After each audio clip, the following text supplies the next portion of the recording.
મસ્કાભાઈ તમારી પહેલી કમાણી કેટલી થઈ અને ક્યારે થઈ? મસ્કાભાઈ તમારું ઘર છે એ યુટ્યુબના પૈસે બનાવેલું છે? મસ્કાભાઈ તમારો પાક્કો ભાઈબંધ કોણ છે? મસ્કાભાઈ તમે બીમાર પડ્યા હતા ત્યારે ગજુભાઈની ખબર કાઢવા આવ્યા હતા?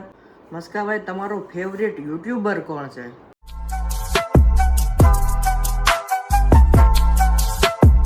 જય માતાજી, જય શ્રી કૃષ્ણ, હર હર મહાદેવ. સ્વાગત છે તમારું નવા એક વ્લોગમાં. અને આજે વ્લોગ આપણે સ્ટાર્ટ કર્યો છે. આ પતંગ ચગાવવામાં બીજી છે એટલા માટે.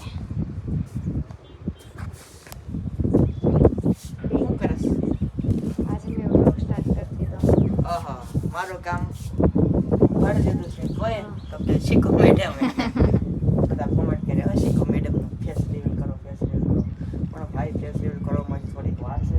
અને આ ડાબા હાથે હું પતંગ ચડાવું ને તો આવી રીતના જમણા હાથે પતંગ ચડાવું ને તો આવી રીતના આવું છે. તો ચાલે પતંગ ચડે ચાલે. અને આપણે ઓલો Q&A વિડીયોનું જો મૂકી દીધું પકડાઈ ગયો. તો આપણે છે ને પેલા પ્રેસ થઈ જાય. જય માતાજી, જય શ્રી કૃષ્ણ, હર હર મહાદેવ. સ્વાગત છે તમારું નવા એક વ્લોગમાં. તો પતંગ ચડાવતા તમે જોયું છે.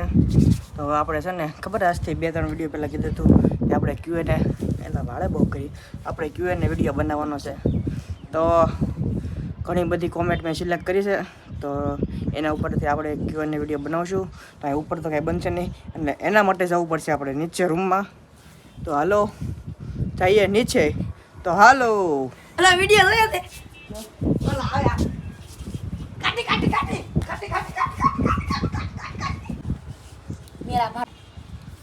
भाई साहब तो हमने पतंग चढ़ाया था तो हमको ये क्या बोलते हैं इसको हिंदी में विटवना भी पड़ेगा. આપણું હિન્દી છે ભાઈ પોતા જ કહે છે તું હિન્દી વાળા પાસે પડે. હા ભાષા તો ન પડે કારણ કે એ તો PhD કરેલી હોય અને આપણે ગુજરાતી રહ્યા પાક્કા એટલે આપણને એટલું બધું ન ફાવે. અને આ ભાઈ જો આખો પતંગ ઉતારી લીધો છે અને હવે વિટવી લીધું છે ઘણું બધું. તો હવે આપણે જશું એ ભાઈ. તો હાલો આવી ગયા છે રૂમમાં. તો હવે Q&A વિડીયો સ્ટાર્ટ કરીએ. તો લાઇટ ઓન. કોઈ નથી, મારે જવું પડશે. એમાં એવું છે બધા છે ને કામમાં છે તો હવે મારે તે એકલાને વ્લોગ ઉતારવાનો છે. તો હાલો Q&A વિડીયો આપણે સ્ટાર્ટ કરીએ. પહેલો સવાલ છે, મસ્કાભાઈ તમે દુકાને બેઠા હોય તે દુકાન કોની છે? તો ભાઈ એમાં એવું છે કે એ ભાઈ દુકાન છે ને બહાર જે રોડ હતો ને એને એક ભાઈની હતી. તો એ ભાઈ દુકાન ખાલી કરી નાખી. તો અમારી નજર એ દુકાન ઉપર પડી. તો એ ભાઈને રૂબરૂ મુલાકાત કરીને ભાઈ કીધું છે ભાઈ તમારી દુકાન કંઈ કામની ન હોય તો અમે એ દુકાન લઈ જઈએ કોમેડી વિડીયોનું શૂટિંગ કરવા. તો એ ભાઈ કીધું હા ભાઈ લઈ જાઓ કાંઈ વાંધો નહીં. તો બસ નથી લઈને અમે ખેતરે શૂટિંગ લોકેશન ઉપર મૂકી દીધી. બીજો સવાલ, મસ્કાભાઈ તમે કેટલા ટાઈમથી વિડીયો શૂટિંગ કરો છો? ગુડ સવાલ. તો ભાઈ હું છે ને 2019 કા 20 આઈ થિંક પાકી તો ખબર નથી પણ 6-7 વર્ષ તો થઈ જ ગયા છે કોમેડી વિડીયોનું શૂટિંગ કરું ને. ત્રીજો સવાલ, મસ્કાભાઈ તમારો ફેવરેટ યુટ્યુબર કોણ છે? વાહ ભાઈ તમારો સવાલ એકદમ નહીં સુપર ડુપર હિટ છે. તો ભાઈ એમાં એવું છે મારો ફેવરેટ યુટ્યુબર છે ને આમ તો કોઈ નથી પણ હું વધારે છે ને સૌરવ જોશીના વ્લોગ જોઉં છું કારણ કે એ ઇન્ડિયાનો નંબર 1 યુટ્યુબર છે. તો બસ એનાથી કંઈક આપણને શીખવા મળે એટલે હું વધારે છે ને સૌરવ જોશીના વ્લોગ જોઉં છું. એટલે આમ કહી શકો છો કે ફેવરેટ યુટ્યુબર સૌરવ જોશી છે. પછીનો સવાલ, મસ્કાભાઈ તમારી જે જૂની ટીમ છે એમની સાથે પાછા વિડીયો આવશે કે નહીં?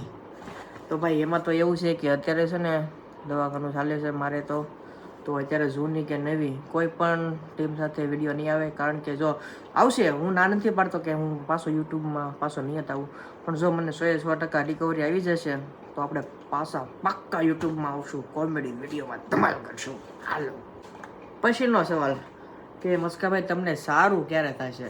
તો ભાઈ સારું થવામાં તો મારે તો જલ્દી સારું થવું જ છે પણ એ બધું કાંઈ આપણા હાથમાં તો હોય નહીં એટલે ભગવાનની મરજી હશે ત્યારે આપણને સારું થશે.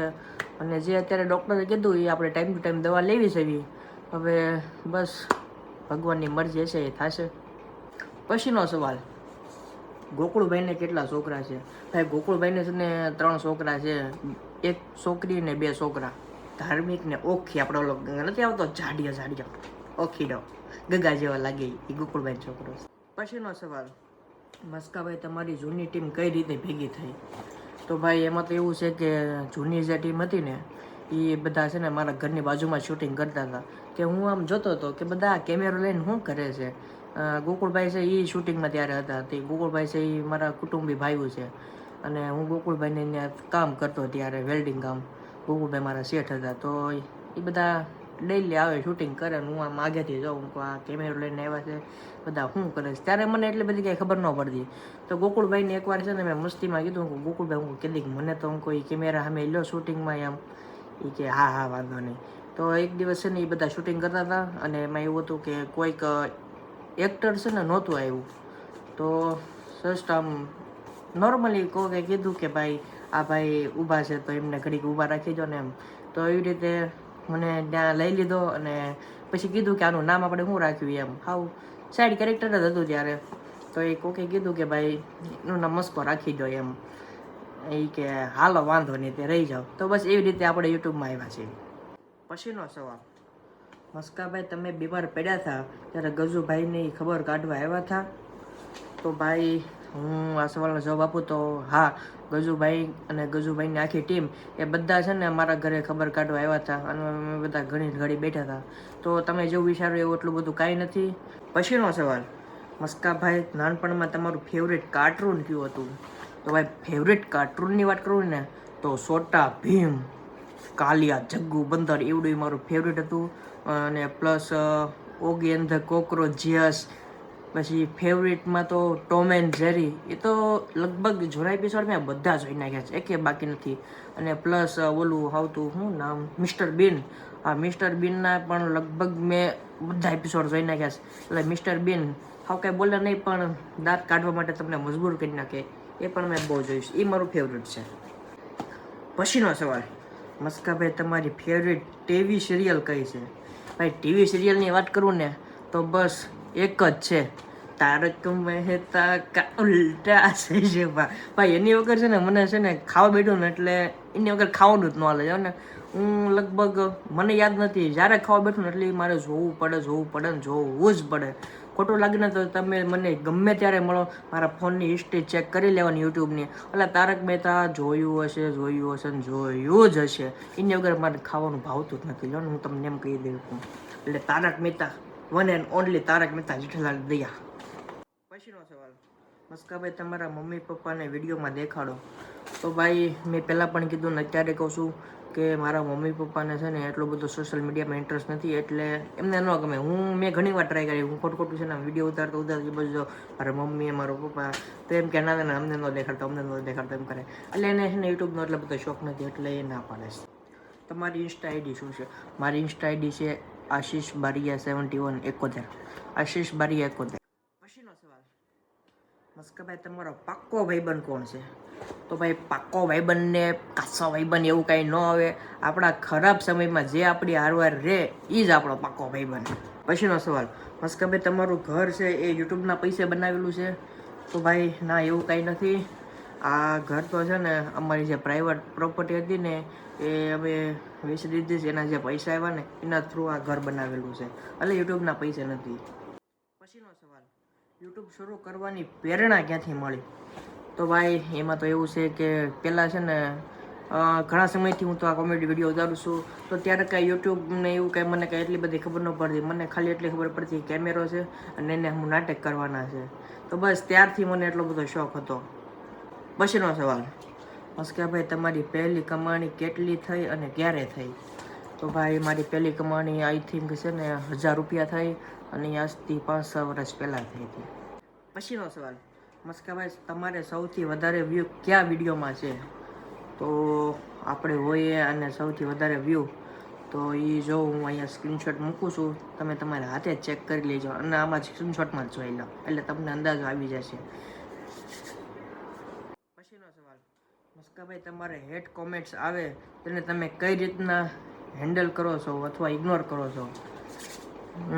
તો ભાઈ જો મેં દાખલા તરીકે ઇન્સ્ટામાં મેં એક વિડીયો અપલોડ કર્યો, એની ઉપર 100 કોમેન્ટ આવી.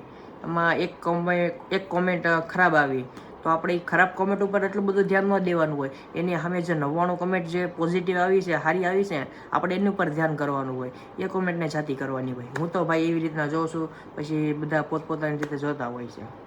પછીનો સવાલ, મસ્કાભાઈ, નવા ક્રિએટરો માટે તમારી એક સલાહ. વાહ. તો ભાઈ જે નવા ક્રિએટરો છે એમને તો બસ મારે એક જ સલાહ દેવી કે તમે કોઈ પણ કેટેગરીના વિડીયો બનાવતા હોય અને કોઈ પણ પ્લેટફોર્મ ઉપર બનાવતા હોય તો બસ એ અપલોડ કરવાનું ચાલુ રાખજો. વ્યૂ આવે ન આવે એની ઉપર તમે એટલું બધું ધ્યાન ન દેતા, પણ તમે છે ને જે ટાઈમે વિડીયો અપલોડ કરતા હોય ને, 1 દિવસે 2 દિવસે 3 દિવસે, જે ગમે એટલા દિવસના ગેપ રાખતા હોય, પણ એ મૂક્યા રાખજો. તમે છે ને ગેપ ન ખાતા. ગેપ ખાશો ને તો તમારે ડાઉનફ્લો આવી જશે. પણ તમે અપલોડ કર્યા રાખજો. બસ મારી તો એ જ સલાહ છે. શરૂઆતમાં તો થોડાક વ્યૂ ઓછા આવશે, પણ ધીમે ધીમે રાગે પડી જશે. એટલે એક સમયે તમને પાક્કી સફળતા મળશે જો તમે વિડીયો અપલોડ કરવાનું નહીં ચૂકો ને તો. પછીનો સવાલ, મસ્કાભાઈ, તમે ઘરે હો ત્યારે વધારે મજાક કરો કે બહાર હોય ત્યારે? તો ભાઈ એમાં તો એવું છે કે હું ઘરે છે ને એટલો બધો મજાક નથી કરતો, પણ જ્યારે બહાર હોઉં મારા ભાઈબંધ સાથે ત્યારે મજાકની બધી લિમિટ તોડી નાખું. એટલે ત્યારે મજા આવે. ભાઈબંધ દોસ્તાર હારે હોય ને એટલે મજા આવે. તમારો પણ એ જ અનુભવ છે. ભાઈબંધ દોસ્તાર હારે હોય ને ત્યારે વધારે મજા આવે. તો પછીનો સવાલ કાંઈ નથી. તો હવે આપણે આજનો વ્લોગ અહીંયા એન્ડ કરશું, કારણ કે બહુ લાંબો વિડીયો થઈ ગયો છે. તો જેના પણ સવાલ રહી ગયા હોય એને છે ને દિલથી સોરી. આપણે નેક્સ્ટ Q&A વિડીયો બનાવશું ને ત્યારે ટ્રાય કરશું તમારા સવાલ જવાબ જેના બાકી રહી ગયા હોય એના આવે. તો હાલો, બધાને જય શ્રી કૃષ્ણ. એટલે આમ નહીં, આમ બાય બાય.